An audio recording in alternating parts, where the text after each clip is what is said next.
Muy buenas amigos de Agenda Económica. Gracias por estar en esta entrega más de su programa por este canal 27 RNN. Jairo Severino Duarte y un servidor Ezequiel Molina Lizardo estarán con ustedes durante 60 minutos compartiendo el programa con el economista joven aún, Miguel Collado Di Franco, director ejecutivo de Centro Regional de Estudios Económicos Sostenibles. Bienvenido a tu programa. Muchísimas gracias. Tenía meses que no venía. Sí, hacían un tiempito y gracias por lo de joven. ¿Quién se había olvidado del programa? ¿Tú o Julio de invitar?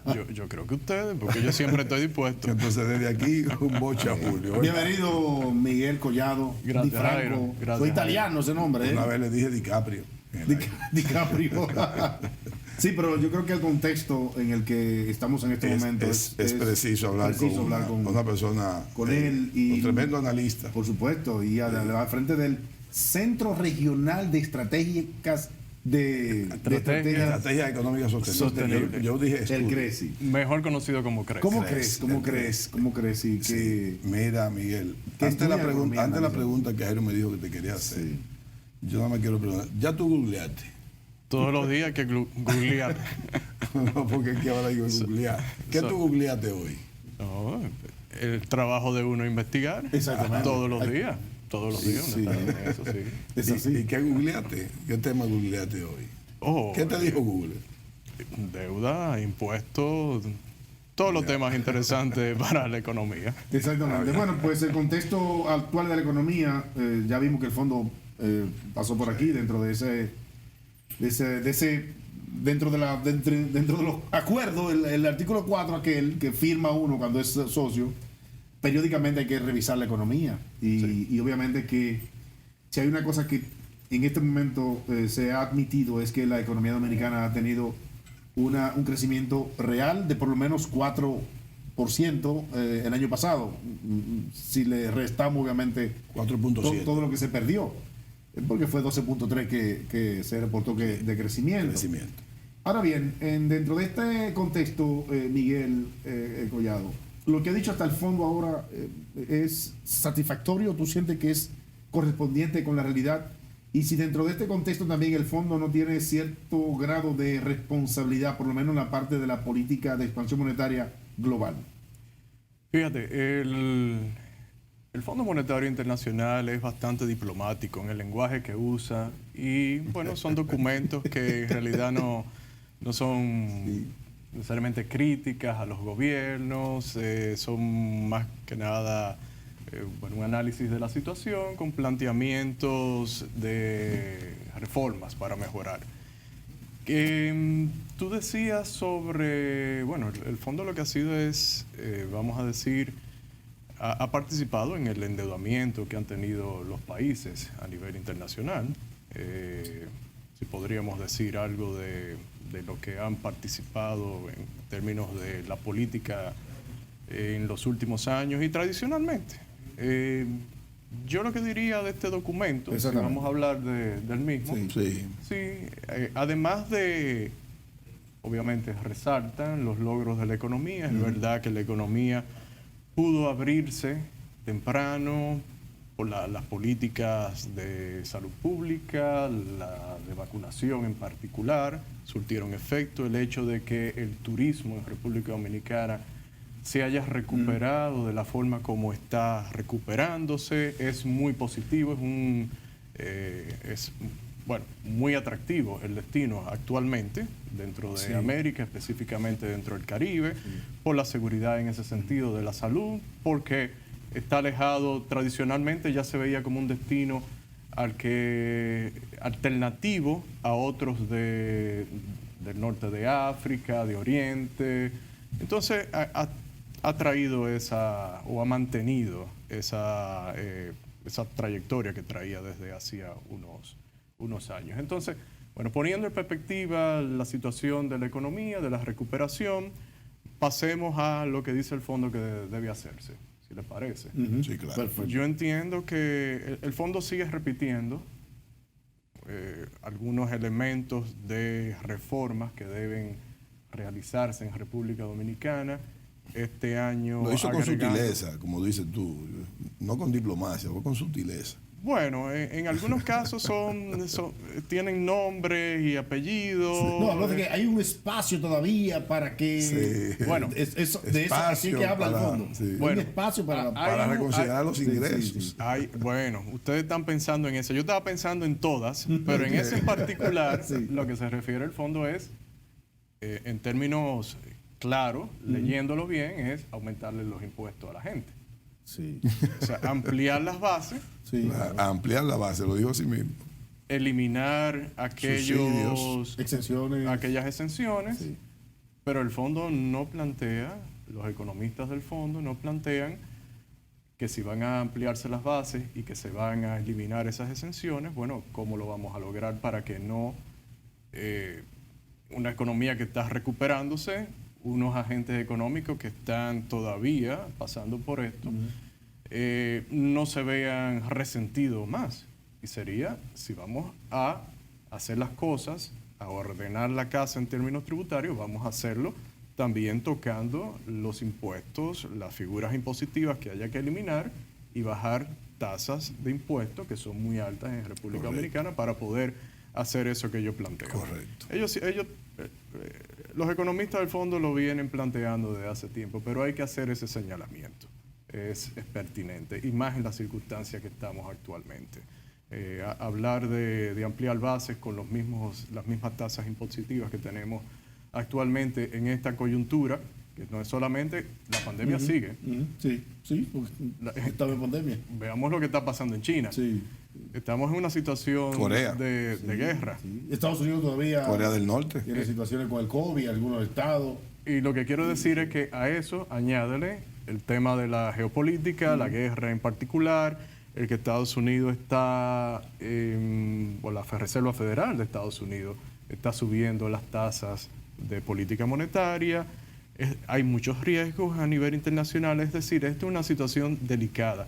Entonces, no podemos ponerle un costo mayor a los agentes económicos. Eso en la parte tributaria. Es positivo que se esté hablando de una ley de responsabilidad fiscal, de que se introduzcan reglas fiscales. Ahora, lo que habría que ver... El CRES ha hablado mucho de eso. Nosotros hemos hablado de eso, hemos compartido en este mismo programa de ustedes las veces que... Desde el 2015 tienen sometido una ley. En 2013, 3. sí, fue sometida por 5 diputados de los partidos mayoritarios y, bueno, entre ellos de los proponentes también, partido de una alianza, bueno, una diputada nacional, Guadalupe Valdés. O sea, eso ha estado ahí en el Congreso, no se le ha prestado atención. Lo que habría que ver es qué propone el Fondo Monetario Internacional cuando esté trabajando con el gobierno en esto de la ley de responsabilidad fiscal. Bueno, pero con esto de la sugerencia del fondo de seguir insistiendo con la reforma al sistema tributario, pero eso es factible en un contexto como este. Además, habría que esperar a ver cuáles serán sus recomendaciones con los demás países también, porque el fondo está revisando todas las economías.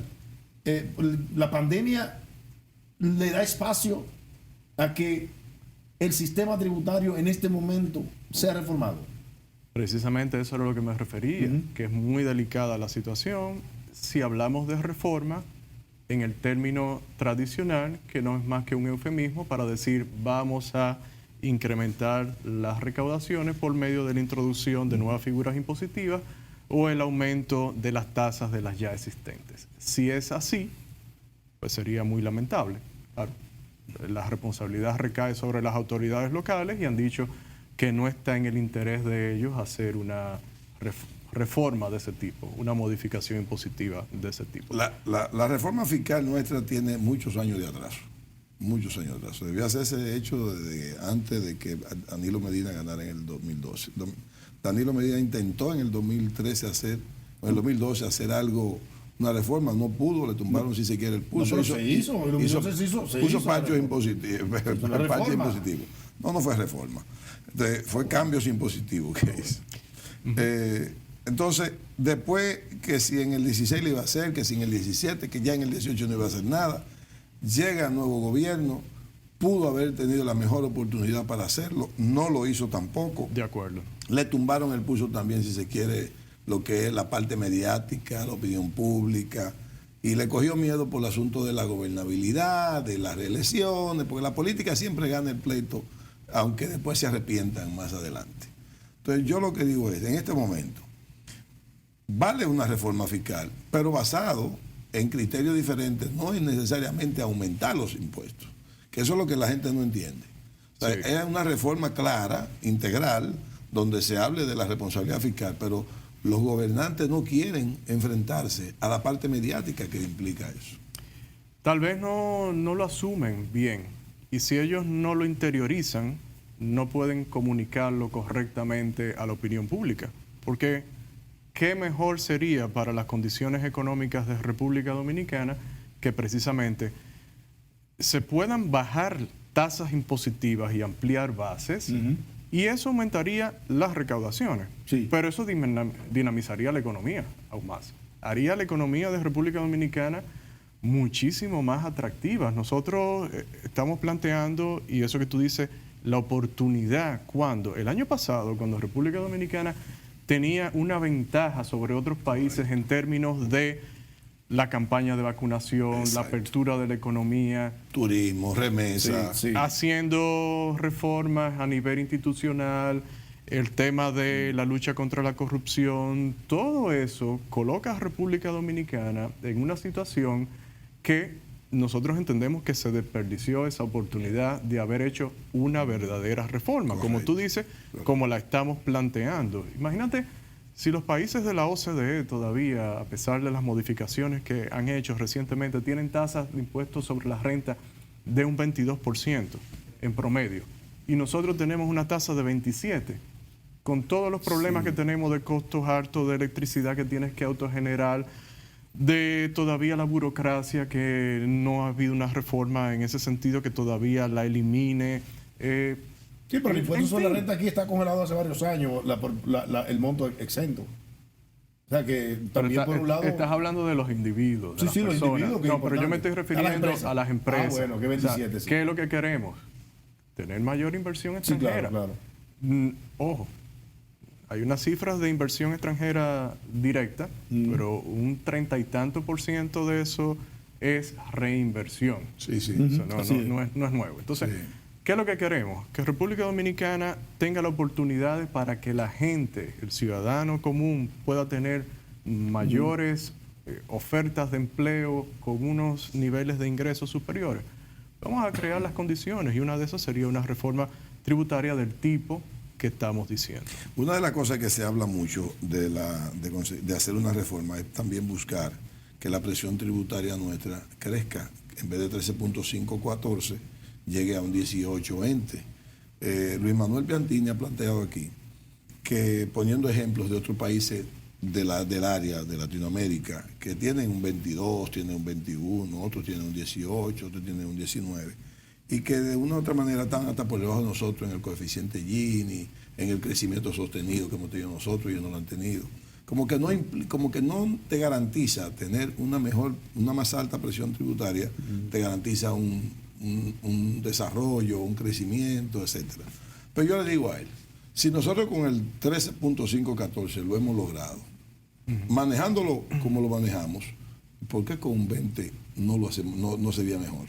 O sea, yo me conformaría con quedarme con el 14, porque los que tienen un 22 no están tan bien como nosotros. Yo creo que es al contrario. Pero mira, ahí hay que distinguir entre lo que es presión tributaria estrictamente el término, lo que dice el término, tributo, impuesto. Ajá. Entonces tú tienes en realidad presión fiscal cuando tú haces esas comparaciones, y ahí tú estás incluyendo que seguridad social, lo que ingresa al Estado de seguridad social, que aquí tenemos un sistema de capitalización individual, por exacto, ejemplo, y el gasto es mínimo del Estado, y en consecuencia, más bien, los ingresos en realidad son mínimos en el impacto que tiene sobre la presión fiscal. Entonces, vamos a comparar naranja con naranja, manzanas con manzanas. Entonces, cuando hacemos esa comparación y vemos el 13,5 que tú mencionabas,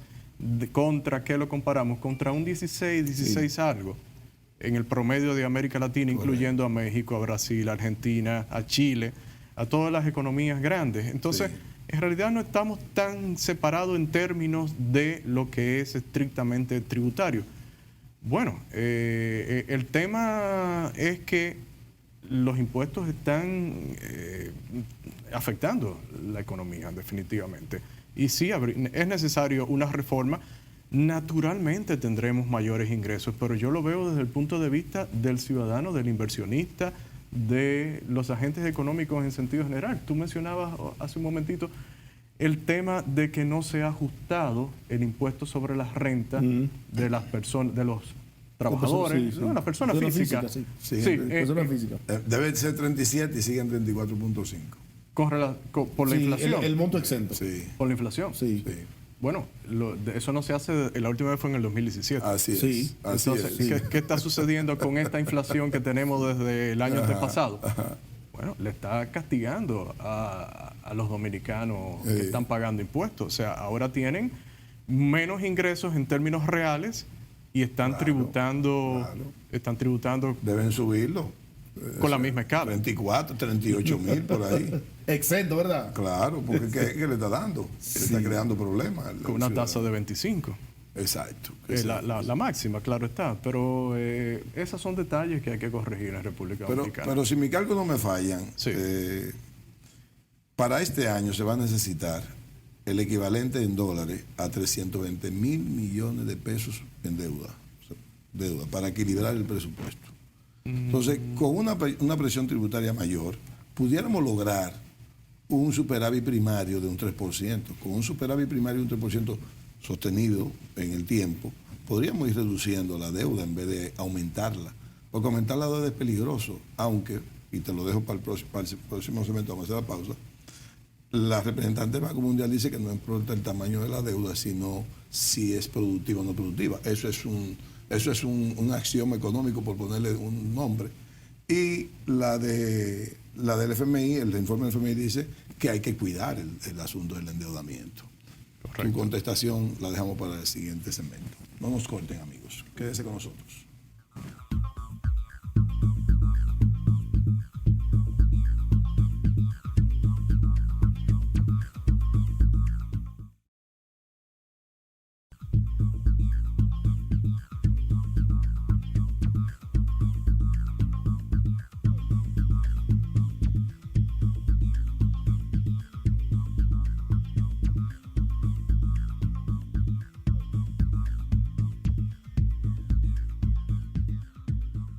Continuamos la conversación con Miguel Collado Di Franco, director ejecutivo de CRES. Te decía, presión tributaria un poco más alta, a mí me gustaría 18, 19, buscar un superávit primario de 3%. También te mencioné que la representante del Banco Mundial dijo que el problema, la deuda no es un problema en sí, sino si es productiva la deuda. Y el Fondo Monetario dice que hay que cuidar el tamaño de la deuda. O sea, dame tu opinión, porque hay dos opiniones, si se quiere, diferentes. Sí. Y el asunto de la presión tributaria, quiero que insistamos en eso. Sí, yo creo que aquí la representante del Banco Mundial ha hablado como una entidad que presta dinero. Sí. O sea, creo que se entiende lo que quiero decir. O sea, en realidad, como economista, es una preocupación. Los niveles de endeudamiento de República Dominicana han sido una preocupación durante años y lo siguen siendo, y más ahora, en la coyuntura que hemos estado viviendo, en que se ha incrementado la deuda del gobierno central. La preocupación es ¿por qué? La preocupación es por la posible sostenibilidad de la misma. Correcto. Fíjate que Por la posible insostenibilidad, será. O sea, sostenibilidad de la deuda. Porque nunca podemos aspirar a deuda cero. Hay países más endeudados que nosotros, que deben 2 meses y medio su PIB. Correcto. Y ahí no le preocupa la deuda. Japón es uno en de el ellos. caso nuestro, bueno, Japón, Turquía, Estados Unidos deben más del 100% de su PIB. Rusia debe dinero. Exactamente, o sea, España igual. Claro. Pero eso que quisiéramos para que la gente entienda cuando hablamos de preocupación de la deuda en el caso de República O sostenibilidad de Dominicana. O la ella. sostenibilidad, ¿verdad? El tema es cuánto te cuesta.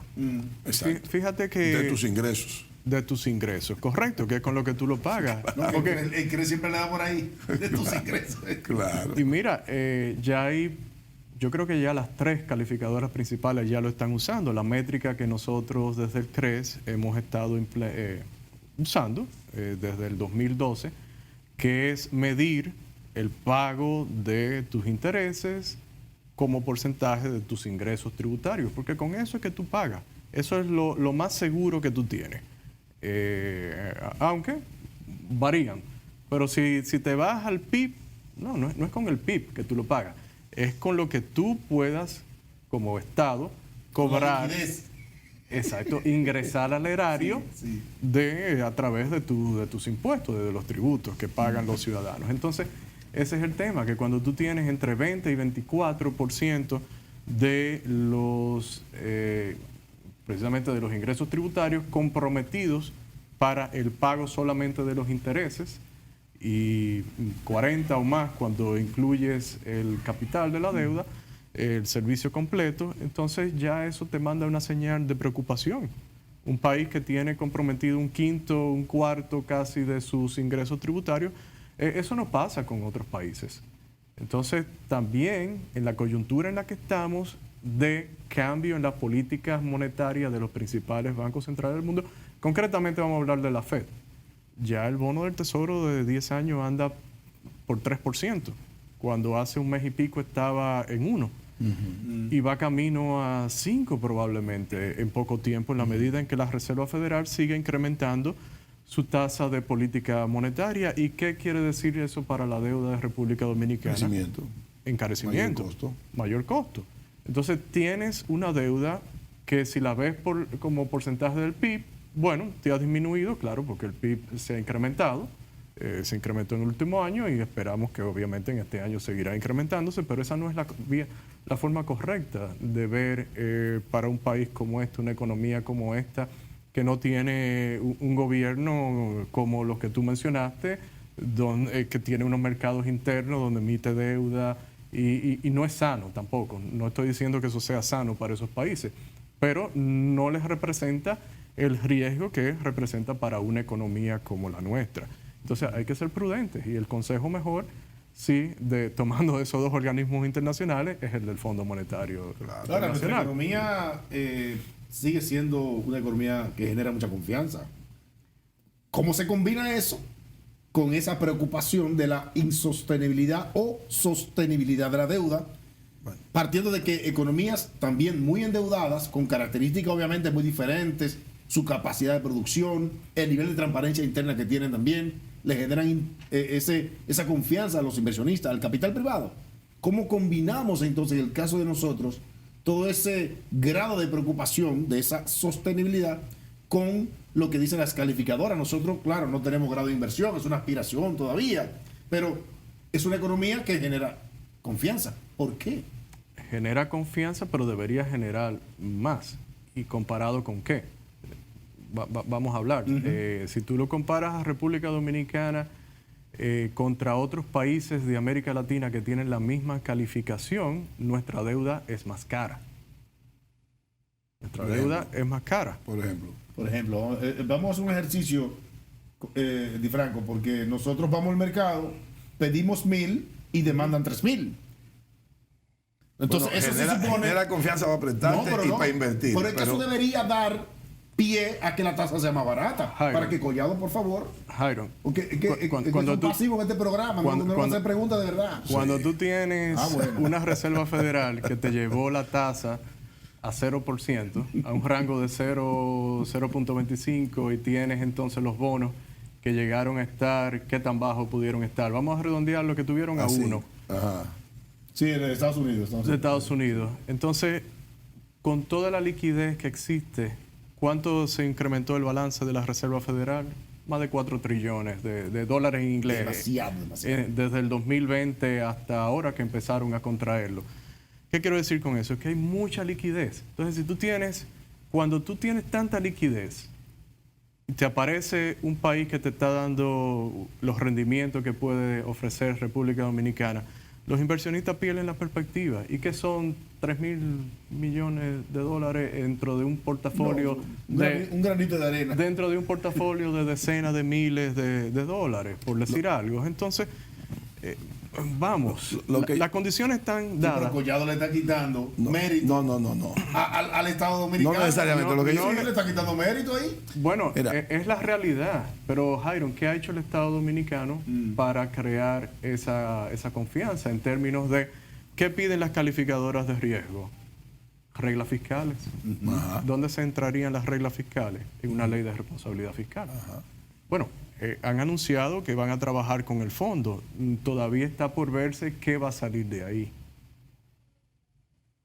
¿Qué va a salir de ahí, en realidad? Que traiga... No. Jairon, tú trajiste un invitado que ve las cosas en términos reales. En términos reales. Está bien. Tú me estás preguntando... Contigo, No, claro que no. Porque si es para... leernos aquí la baraja. No, tú tienes tu opinión, yo tengo la mía. Es cierto. Entonces, nosotros tenemos que ser críticos porque queremos un mejor país, Jairo. No es por otra cosa. Es cierto. Yo lo que entiendo, sí. escúchame, yendo con, para ir con algo que dijo Jairo, ciertamente, aquí mandamos 1.000 millones, emitimos 1.000 millones y demandan 3.000. Eso te ayuda, de hecho, a tener una negociación y tiene más beneficios, como el Congreso te aprueba unos límites, tú dices, pero ahora voy a negociar más y puedo tener mejores beneficios. Perfecto, no hay ningún problema. Pero es porque te miden solamente tu capacidad y tu historial de pago. Pero cuando ellos ven toda esa calificadora, que al final tus préstamos son para cubrir tu déficit presupuestario, también te van calificando y te lo van apuntando ahí. Te lo van apuntando. Si nosotros tuviéramos un presupuesto con un 3% de superávit primario, todo el que te presta sabe que tú estás cogiendo prestado para invertir, para producir riqueza, y le va a dar mucho más garantía de pagarle su dinero a él.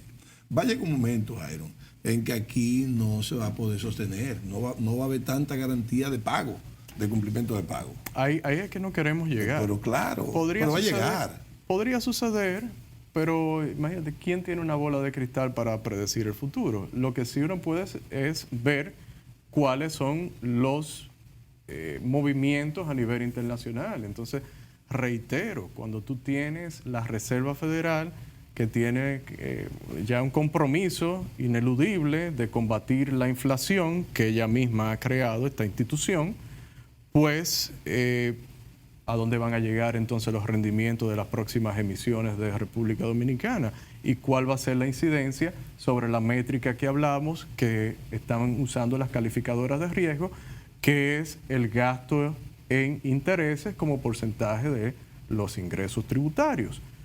Entonces, la situación no es halagüeña desde el punto de vista de los cambios que están sucediendo a nivel internacional. Entonces, tenemos que hacer algo en República Dominicana. Nosotros tenemos que reconocer que la política monetaria ha sido acertada, ha sido bastante bien aplicada. Sin embargo, a Miguel le pregunto, ¿cuáles son las debilidades de esa política monetaria? La debilidad de una política monetaria de ese tipo es la que estamos viviendo a nivel internacional. Lo primero, eso es inflación. Inflación es, los precios aumentan, suben, la moneda se infla. Entonces, el término viene de ahí originalmente. Luego se le ha llamado inflación de precios al efecto que tiene inflar la moneda. Cuando tú inflas la moneda, pues luego tienes que revertir esa política, que es lo que han estado haciendo las autoridades con el incremento de la tasa de política monetaria, que ya de 3 ha llegado a 5.5 y ha contraído la liquidez que se estuvo creando durante los últimos 2 años, desde marzo del año 2020. ¿Ha disminuido la masa monetaria? Ha tenido que hacer esa contracción. Bueno, pues eso va a tener el efecto sobre la economía que ya empieza a tener, y en parte por eso es que las perspectivas de crecimiento han sido reducidas, o sea, las metas de crecimiento de la economía, precisamente porque eso te trae el efecto contrario al que te produjo en el mercado de crédito. Pues ahora es más difícil endeudarse. Oye, pero es que la decisión de expandir la masa monetaria en 2020 fue correcta. Es correcto. La hizo todo el mundo. Nadie la Además, critica. porque tú tenías que sacrificar la inflación, echarla a un lado, olvidarte de ella, para que la economía no se cayera. Había que mantenernos vivos. Ahora mismo los dominicanos, lo decíamos anteriormente, Sí. de cómo están siendo sacrificados. No solamente, obviamente, son las condiciones de República Dominicana. Es verdad que la inflación está viniendo a niveles de fuera, principalmente, pero una inflación de 9 y pico no ayuda, y en Estados Unidos una inflación de 8 y pico. ¿Y quién creó esa inflación? Tú tienes ¿Quién la creó?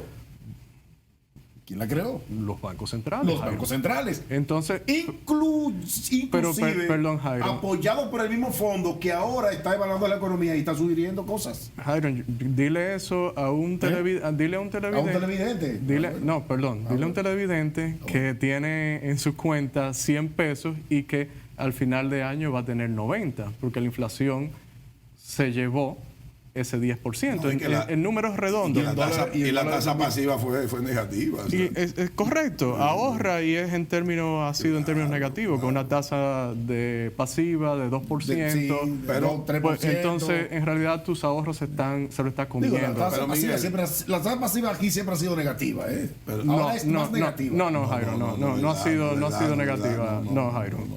Pero, Jairo, Voy a hacer el ejercicio. Con la Lo voy a meta hacer. con la meta de inflación no, se mantuvo Entonces, positiva, 2.3. por el hecho de que los bancos centrales tradicionalmente tomen ese tipo de política, no quiere decir que es la más acertada.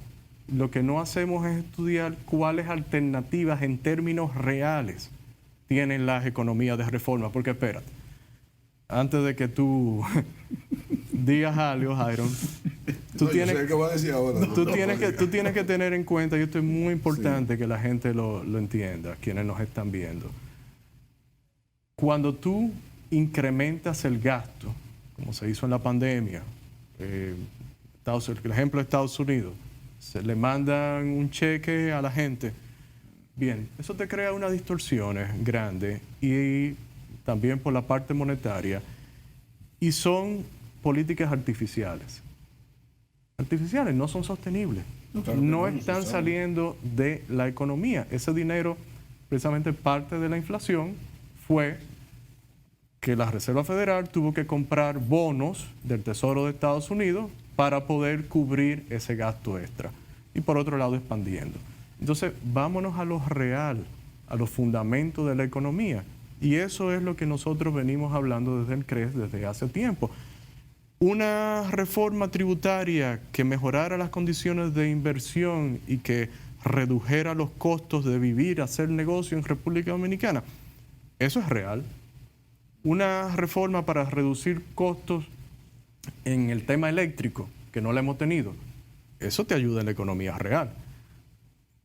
La reducción en los combustibles, en los costos de transporte, hacer más flexible el mercado laboral, que ahí coincide el fondo con lo que nosotros venimos diciendo, nosotros coincidimos con ello.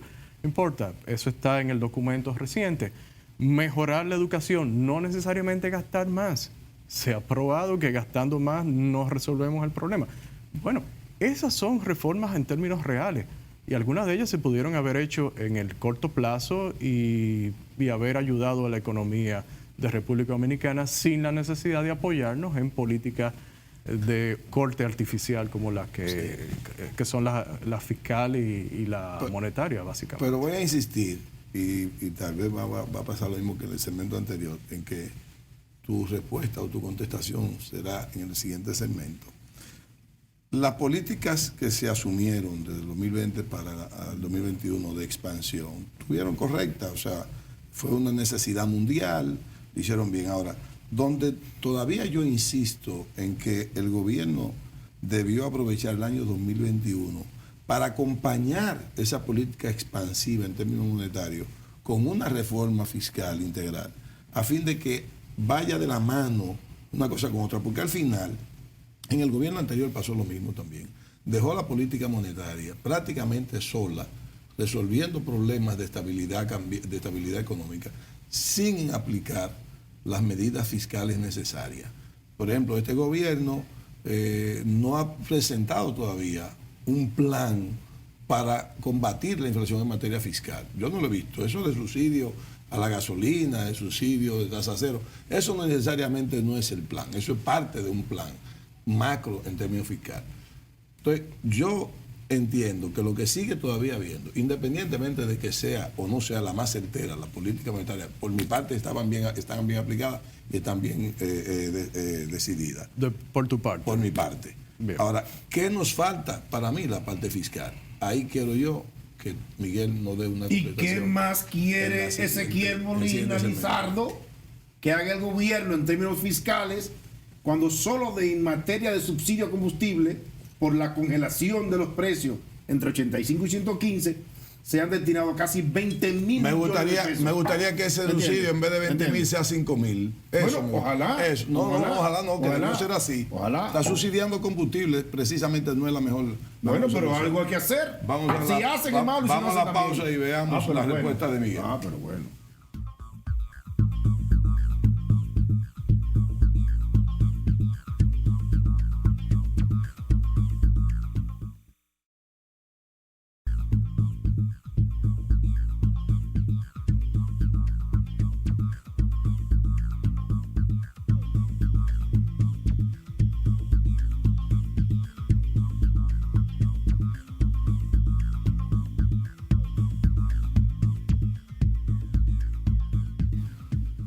Continuamos la conversación con Miguel Collado Di Franco.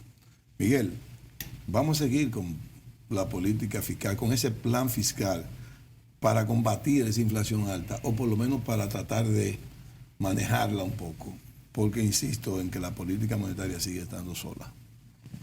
Fíjate, en el tema fiscal, específicamente relacionado con la inflación, bueno, nosotros lo enfocamos desde el punto de vista impositivo, tributario. Tú tienes ahora mismo que miras las recaudaciones del gobierno y ves que, por lo menos al corte de abril, el último que se dispone, ves que las recaudaciones de aduana eran 34% mayores que las que habían sido presupuestadas. Ves en la DGI que son 10% superiores. Entonces, cuando luego vas a analizar las líneas, bueno, obviamente en aduana tienes, independientemente de las eficiencias que se hayan implementado, Inflación también. es la inflación. Sí. Entonces lo ves por el lado de los aranceles, lo ves por el lado del ITEVIS que se paga en aduana, lo ves por el lado del ITEVIS que se paga internamente. El tema de las recaudaciones del impuesto sobre las rentas que hablamos anteriormente de las personas físicas, los impuestos a los combustibles, el ad valorem, todo eso hay un componente inflacionario. Entonces, un bien que llega a la aduana ya inflado en su valor, le aplicas arancel, selectivo, ITEVIS, etcétera, es algo que el consumidor está pagando más caro. Lo mismo pasa internamente. Entonces, para nosotros, por el lado de reducir costos, combatir la inflación de precios, ya no la inflación monetaria que contribuye a esta inflación de precios, el tema es tributario. Entonces, ahora mismo si no se hace algo, en realidad en la parte tributaria entiendo que no se estarían tomando medidas adecuadas desde el punto de vista fiscal para combatir esos incrementos de precios. ¿Está bien la ley de arancel cero para 67 productos agropecuarios? En realidad, los consumidores, el consumidor nacional, se habla del productor nacional y es el que más voz tiene en esta discusión. Y en realidad cuando tú lo enfocas desde el punto de vista del consumidor nacional, pues tienes que entender que no es una medida errada, al contrario, independientemente de las implicaciones que pueda tener y lo que más se ha salido en la prensa, porque de nuevo, es comprensible.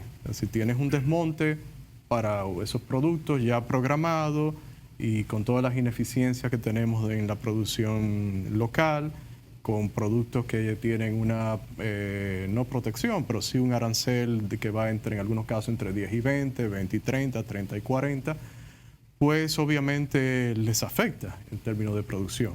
Pero reitero, y como economista yo no puedo ver un solo lado de la moneda, tengo que ver a todos los agentes económicos. Y contestándote la pregunta, bueno, pues tiene un impacto positivo sobre el consumidor nacional. Entonces, en la parte fiscal que te mencioné, volvemos tú y yo, si se quiere, a plantear la necesidad de la reforma. Correcto.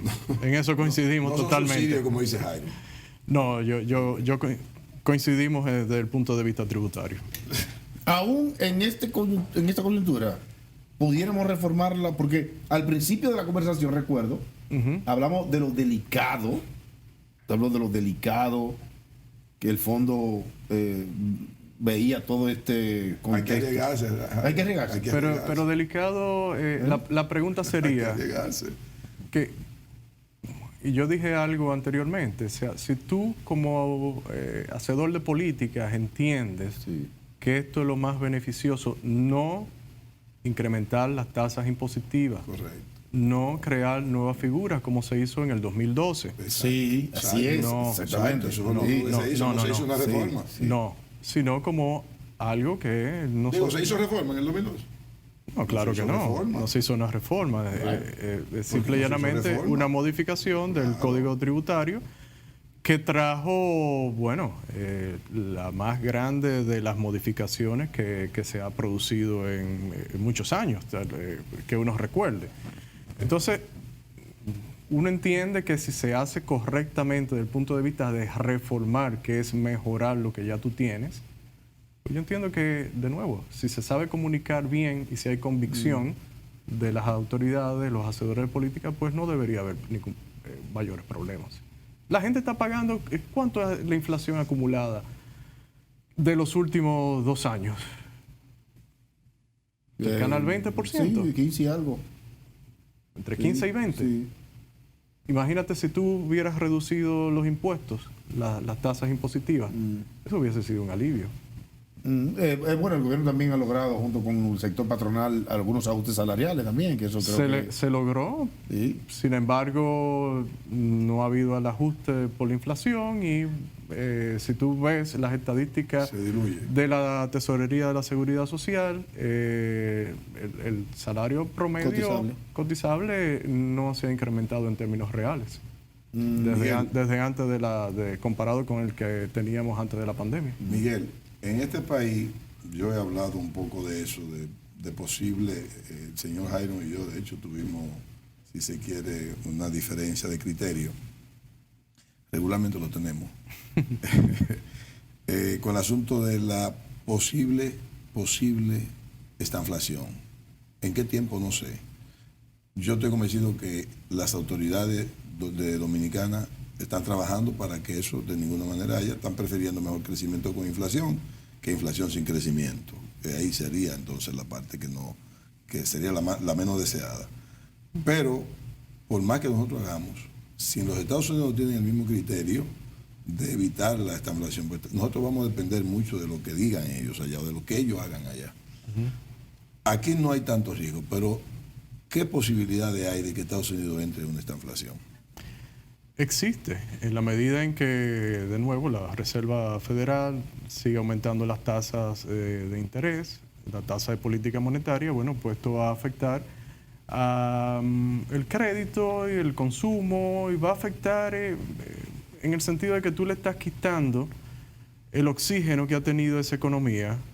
Y ahí vuelvo al tema que me planteaban. Son las políticas correctas. Yo digo que las políticas correctas son desde el punto de vista real de la economía, porque esto es artificial. Entonces, cuando tú quitas ese oxígeno, ¿qué pasa? Se va desinflando eso que tú inflaste. Entonces, o eso que trataste de sostener de forma artificial, reitero. Y va a ser inevitable que la economía norteamericana no crezca más bien a una tasa menor que lo que había estado creciendo en los últimos trimestres. Y bueno, y si a eso le añades el shock que tienes por el lado de las materias primas, del petróleo, entonces eso te crea las condiciones para una posible estanflación, claro que sí.